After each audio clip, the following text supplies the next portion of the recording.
Right now, we do have an update on some AEW news.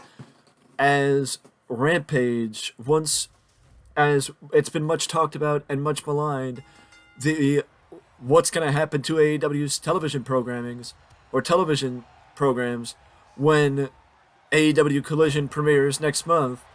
And now we have a little bit more of an update as we've already seen the departure of AEW Dark and Dark Elevation due to what will be the infusion of 2 new hours of programming starting on June 17th next month from or with AEW Collision. With that being said, the rumors have had of what's going to happen to Rampage, as Rampage will now move into, or it seems like Rampage will now move into, being the show that Dark Elevation and Dark were, where they will be Rampage will focus on younger talent and being the focus of up and comers in AEW, which honestly will probably work out better for Rampage and also work out better for the young talent because it will actually give them the opportunity to be featured on television on a weekly basis. And also, apparently, according to Fightful Select, it is very likely that Rampage will be what Heat was for WWE, according to Fightful Select, which is, if you remember correctly, there's a reason why you've seen, or you can look online and see, features of Bryan Danielson, or matches from Bryan Danielson, AJ Styles, Samoa Joe, Christopher Daniels, and talent of that era from in matches on Sunday Night Heat from back in the day. It's because WWE used up-and-coming talent on Heat and Velocity back in the day. And if Rampage goes that route of becoming not just a B show, but a place where AEW could spotlight talent like Billy Starks, or when Nick Wayne debuts, give Nick Wayne the opportunity to be featured on television, where the pressure is non-existent because of the show that he's on, then that would help him get adjusted to being on TV, and it would give him the opportunity to be featured on nationally syndicated television without having much pressure on him to be featured on a television program that does not have much going for it, outside of being the place where upcoming talent like Nick Wayne or Billy Starks or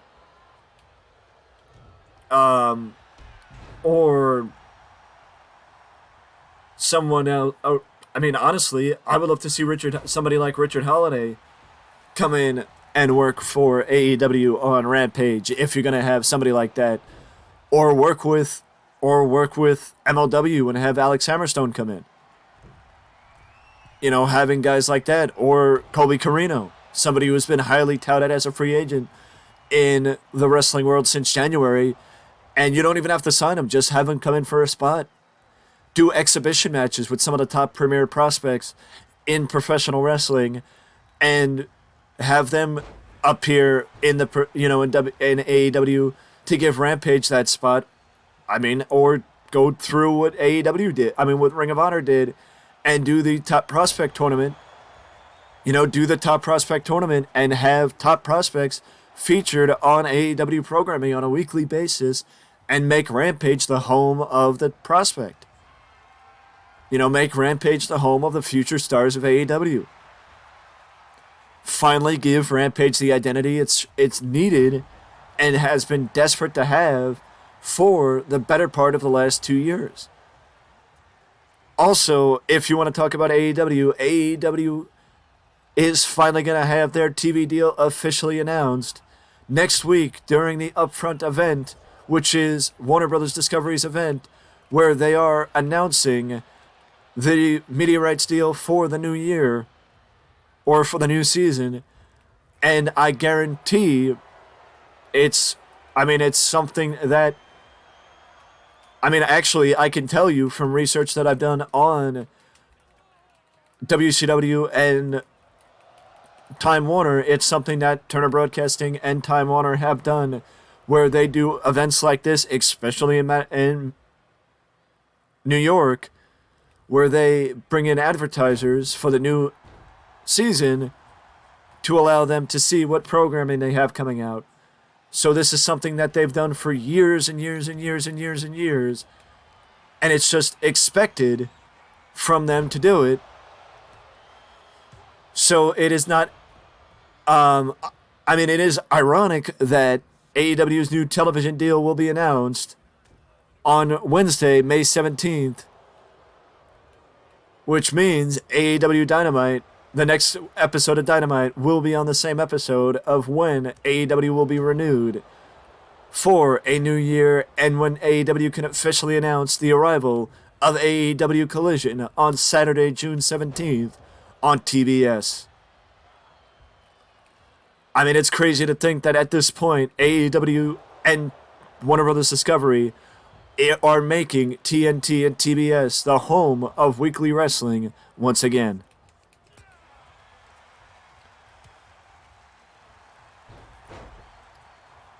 But speaking of somebody who's found a home in AEW, recently speaking in local media appearances promoting the upcoming event tonight, where Mox and Omega will fight in a steel cage match on Dynamite, as the intensity level between the Elite and the BCC have reached a fever pitch, especially after the Elite's brutal attack with a freaking screwdriver on Takeshita a couple of weeks ago. Omega alluded to the fact that he may not have a lot of years left in his in-ring career and is looking to make every possible match that he's in as special as possible, and that's why he basically said the match tonight with Mox will be not just special, but extremely intense. It will be extremely intense between him and Mox tonight, and I don't think anybody would have expected anything less between the two leaders of the Elite and the BCC.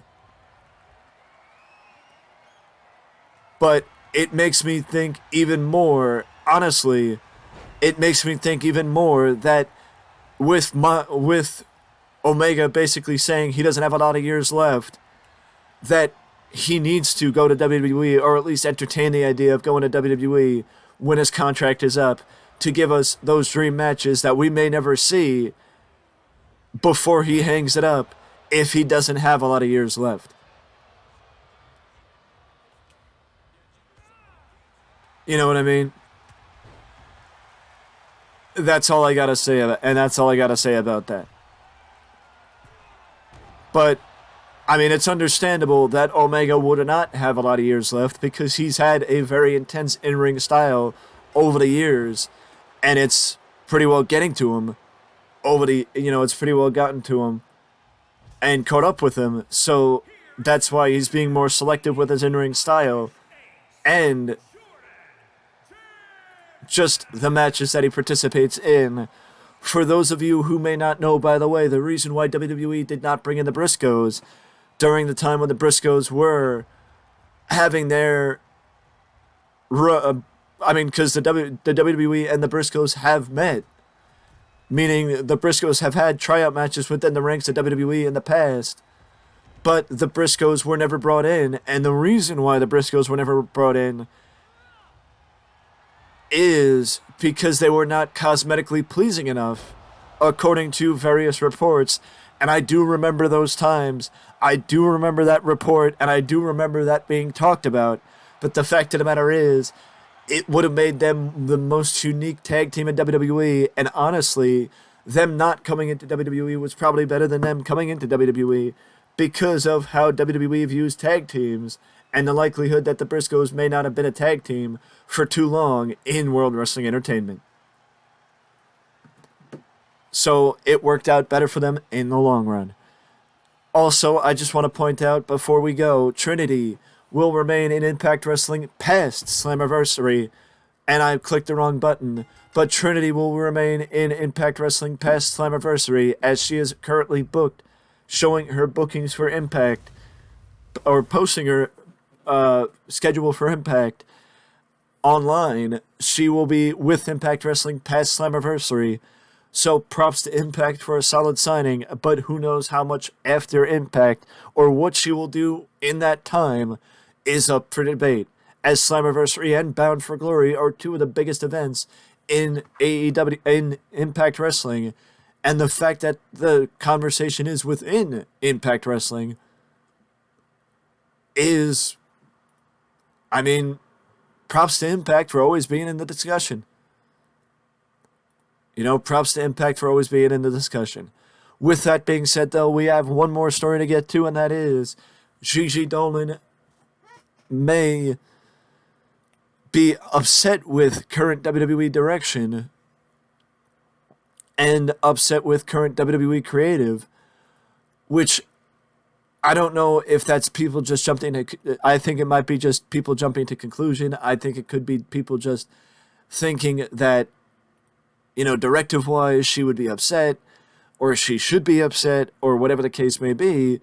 But the fact of the matter is, I don't think she has a reason to be upset. I just think she may be trying to create some expectation or some influence of, like, some conversation of, I'm upset, blah, blah, blah, blah, blah. Like, maybe she is actually upset. Maybe she does miss what she was on the indies. And, just who she was. And she's got to find who she was again. I completely agree with that. I think that could be something, because what she may be missing is her fire. The fire that she had on the indies. And I could see that because she's really had, I don't want to say she's been neutered since she got to the main roster. I mean, since she got to NXT, because she really hadn't. It's just that she's been different since Toxic Attraction broke up. And I think it would have been better for her if she's the one that got colored during the match with JC Dane, as opposed to JC getting the color, getting split open accidentally or on purpose. Either way, it would have been better for Gigi if she's the one that got busted open and not JC Jane. But I think I would be interested to see what's going to happen with JC Jane and Gigi Dolan, because for you to tell me that feud is over, I think you're leaving money on the table if you're telling me that feud is over. Either way, though, I hope the best for Gigi Dolan, as I think she has a lot of potential and a lot left to give in NXT. It's just that she has to find her momentum again that she hasn't really had since Toxic Attraction went their separate ways. With that being said, though, that is it for the news, and I will see you in the next video, whatever that might be.